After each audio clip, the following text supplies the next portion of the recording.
வணக்கம். ஷாய்னம. சூரிய மகா திசையில் ஒருவர் பிறந்திருந்தான்.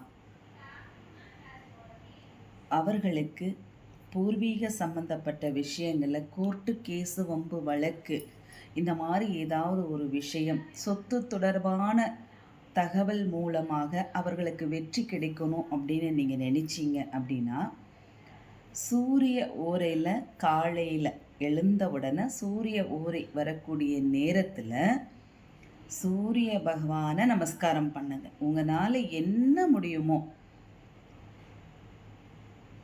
உங்கள் வீட்டு பக்கத்தில் ஒரு வேப்ப மரமோ அல்லது அரச மரமோ ஆலமரமோ எந்த மரமாக இருந்தாலும் பரவாயில்லை. இல்லை அப்படின்னா எருக்கஞ்செடி இருந்தால் மிக மிக உத்தமம்.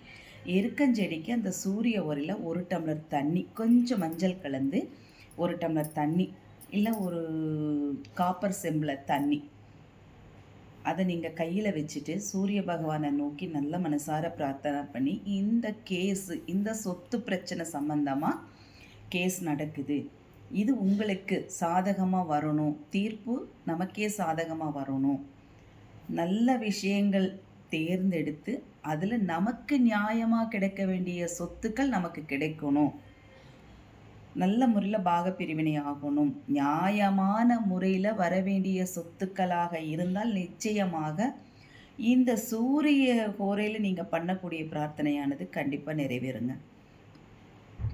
அதே போல் புதுசாக சொத்து வாங்குறவங்களாக இருந்தாலும் அந்த சூரிய ஹோரையில் மனசார பிரார்த்தனை பண்ணிவிட்டு நீங்கள் வேண்டுதல் வைங்க, நிச்சயமாக நடக்கும். ஞாயிற்றுக்கிழமை இடம் பார்க்க போகிறப்போ, புதுசாக ஒரு இடம் வாங்க போகிறீங்க அப்படின்னா ஞாயிற்றுக்கிழமை நீங்கள் போங்க. அது ஞாயிற்றுக்கிழமை எந்த ஹோரையில் வேணாலும் போகலாம்.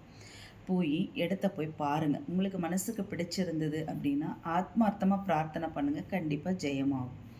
அப்போது உங்களுக்கு தடங்கள் ஆகாமல் இருக்கணும் அப்படின்னா ஓம் மித்ராய நமக, ஓம் சுகாய நமக, ஓம் பாஸ்கராய நமக, ஓம் சூர்யாய நமக, இப்படி ஓம் ஆதித்யாய நமக, இப்படி குறிப்பிட்ட மந்திரங்களை மட்டும் சூரிய பகவானை நினச்சி ஆத்மார்த்தனா பிரார்த்தனை பண்ணுங்க. கர்ணனை போல தானம் கொடுக்கக்கூடிய அளவுக்கு உங்களுக்கு சக்தியை கொடுப்பார். பூர்வீக சம்பந்தப்பட்ட சொத்துக்களாக இருந்தாலும் நிச்சயமாக உங்களுக்கு வரவேண்டியது இருந்தால், நியாயமானதாக இருந்தால், வம்பு வழக்குகளிலிருந்து விடுபட்டு உங்களுக்கு சேர வேண்டிய சொத்துக்களானது கண்டிப்பாக ஒருவருக்கு கிடைக்கும். முயற்சி பண்ணி பாருங்கள். ஸ்ரீராம்.